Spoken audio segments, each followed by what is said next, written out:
How you doing? I'm Chuck Sullivan with Something Independent, and we're on the road with the 2012 USA Pro Challenge here in Crested Butte, Colorado, waiting for the finish of Stage 2. While we wait, we're talking to some local business owners in Crested Butte, and here with us in the saddle today is Jake O'Connor from ReActive Adaptations. Jake, how are you? I'm good. Thanks for having me. You bet. Talk to us a little about your company and the work that you guys do. ReActive Adaptations builds custom off-road hand cycles for folks with disabilities here in Crested Butte and basically worldwide. For most people starting their own business, it's very personal and it's very passionate. Tell us a little bit about your story.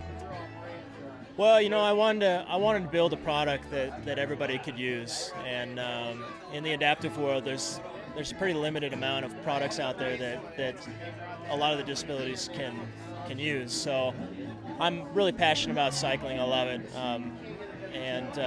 so this gives me a chance to build a bike that everybody can use. And right now we have two different types of bikes. One's called a Bomber and one's called a Nuke. And the Nuke is our newest bike, and it's kind of a recumbent type trike that any disability can basically use, whereas the Bomber is kind of limited to lower level type disabilities.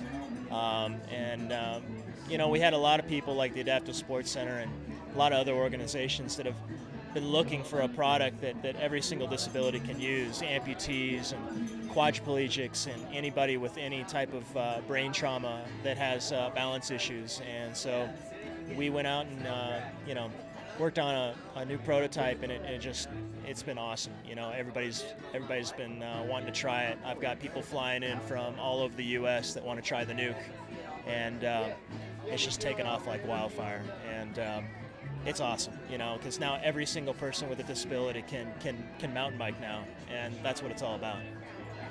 How has your disability influenced the business?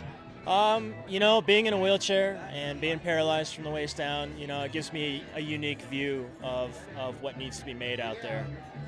You know, I've tried everybody else's bikes, destroyed everybody else's bikes, and I know what works and what works for me and what works for other disabilities. And so I think I think anybody in a wheelchair has a unique insight on what works and what doesn't. And so I think that brings a lot to my company. Well, very inspirational. Thanks for taking time to share with us today, Jake. Appreciate it. All right. Well, Something Independent was really, really pleased to be seated here with Jake O'Connor from ReActive Adaptations today. Something Independent's going to be on the road with the USA Pro Challenge, talking to businesses across Colorado. You can follow us at somethingindependent.com. And to learn more about ReActive Adaptations, where can people go? Our website, reactiveadaptations.com, or you can find ReActive Adaptations on Facebook.